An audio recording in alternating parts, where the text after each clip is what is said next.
really, really would like to start working. That's my name. What's your name, beloved? Beloved? No, me too. I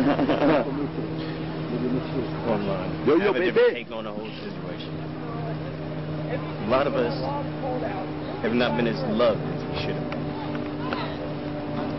This is very true. A lot of us are products of dysfunctional homes, mental disturbances, drug addiction, alcoholism. And that's dishonest. However, there is, like my cohort Robert said here, a lot of intelligence here. But through the instabilities, there is a need. I think it goes beyond socks. I think it goes beyond any physical or whatever need that anybody human can come up with, because we can all come up with a lot of them, can't we? It is a spiritual need. We need people to actually deal with us like human beings, because if we were dealt with like human beings in the first place, a lot of us wouldn't be in this area.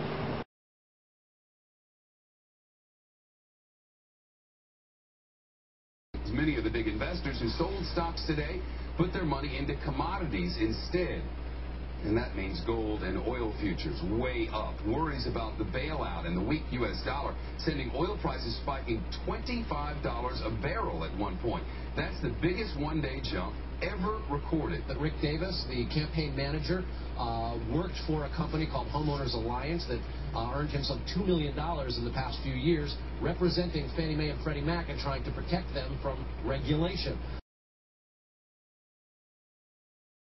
Yeah, and I would say, quite frankly, we have no complaint about the way USDA is handled. They're going through an orderly process. They're making sure that as they deal with these new things, they do them properly. And now, if we're waiting until September and we don't have our authorization, we may say something different. Call me. We're in the dereg business. Call me. We're in the dereg business. Meanwhile, J.P. Morgan Chase has agreed to buy Washington Mutual's bank assets for $1.9 billion. WAMU's collapse yesterday was the biggest bank failure ever.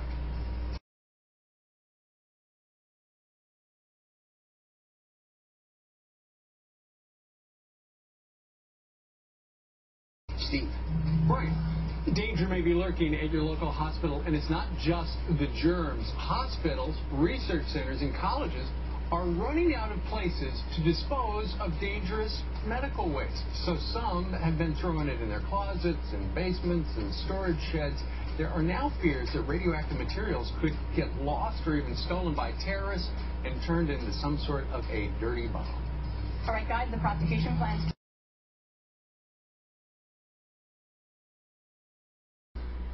This is a quote that came from a book called America's Forgotten Pandemic, and it was published in 1989, and it's about the influence of the 1918 Spanish flu epidemic or pandemic. And what the quote is: the influenza pandemic of 1918-1919 killed more humans than any other disease in a period of similar duration in the history of the world. It's a pretty powerful statement. Okay. Does anybody know what Patriot means?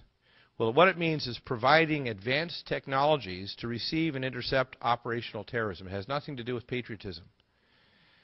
This Patriot Act, by the way, I had my special op in Delta because I taught the course February 12th, 2002 to the special op in Delta.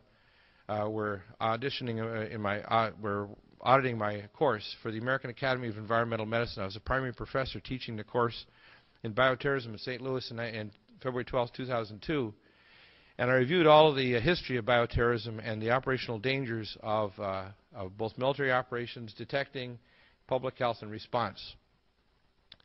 And after, for the next 3 or 4 days, I exchanged stories with all these guys, and their eyes lit up, even fellows that have been in lots of countries doing lots of bad things, killing people and breaking things.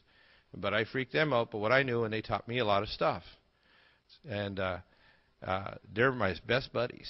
because they love hearing somebody like me that's out of the box and not afraid. I'm not afraid to die tonight, because if we don't fight this, we're all dead. And we're not just talking about death of our civilization, we're talking about death of our planet.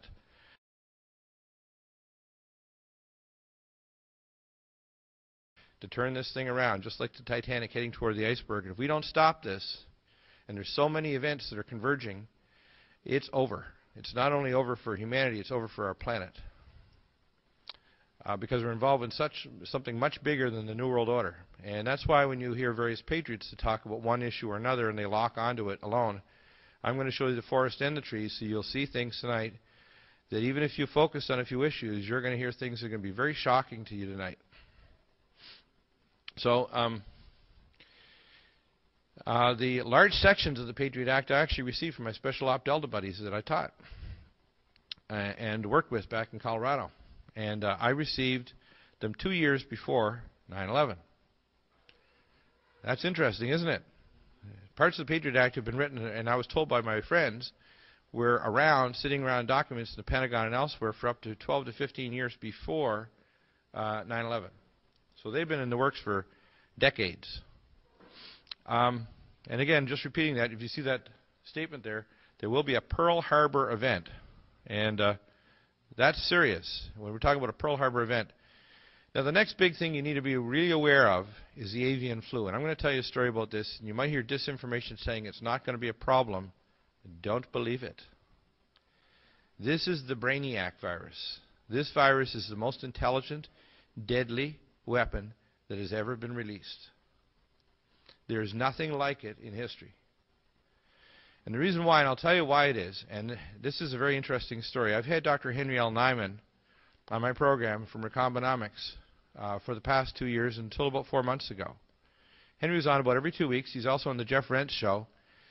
And I like to do a lot of my own producing. So I spend dozens and hundreds of hours. Sometimes I'm working 20, 22 hours a day trying to collect material and analyze it. Because I know when I look around to see if they're my colleagues, my doctors, I call my quivering, white-coated colleagues who are shivering jellyfish, if they will back me up or if they'll try to corroborate, or scientists.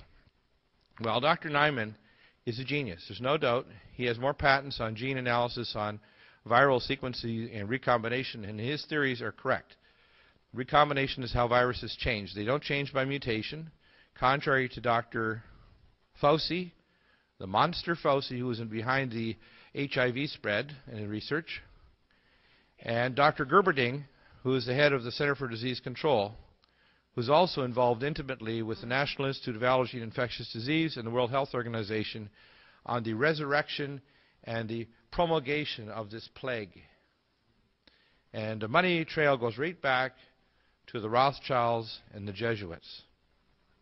Okay? Now, I received the documents when I went to speak against fetal tissue transplantation and cyborg research at Human Life International, a private audience with the International Board, March 16th, 1997. And when I spoke to the International Board of their top doctors and scientists at HLI in Zurich, they gave me almost 8 inches of documentation, not only about the avian flu, but about the AIDS virus and about vaccines to create sterile populations in sub-Saharan Africa to get rid of 185 excess sub-Saharan Africans. The AIDS virus was created directly under the control of the World Health Organization and the globalists, and I received those documents. And I personally was recruited in 1974 to take a year off of medical school and do my PhD in virology with the CIA in Uganda to actually work on retroviruses and recombination to actually create the AIDS virus. So I turned it down. But I know firsthand, not secondhand about this, but I have further corroboration from my documents I got March 16th, 1997. Well, the most disturbing is the avian flu. The avian flu was created with a bioengine using gene fragments of deceased miners in Alaska. They took these fragments and using a bioengine actually recreated the virus from nothing. They succeeded in doing this at the Center for Disease Control in Atlanta. We know the names of the scientists involved, but the real story comes when you actually go letter by letter. And I'm a details person, if you can probably understand that. But I'm also a spiritual person. But I'm a real details person. I want to know every dot and comma and which way the comma is twisted. And so I started analyzing the DNA sequences over the last few years and spending many, many hours on the phone off air talking to Dr. Nyman, pulling every article in the world up on avian flu. And what I discovered was very, very disturbing. The lethal genes, if you look at this, the same gene polymorphisms that killed my grandmother's brother and sister in the 1918-1919 pandemic. Her sister died, and then a week later, because the brother had held his sister at graveside before the coffin was closed, he died. So I have a personal vendetta with this, because this virus, by the way, you should know the 1918 flu was created through viral pass-through technologies that were being developed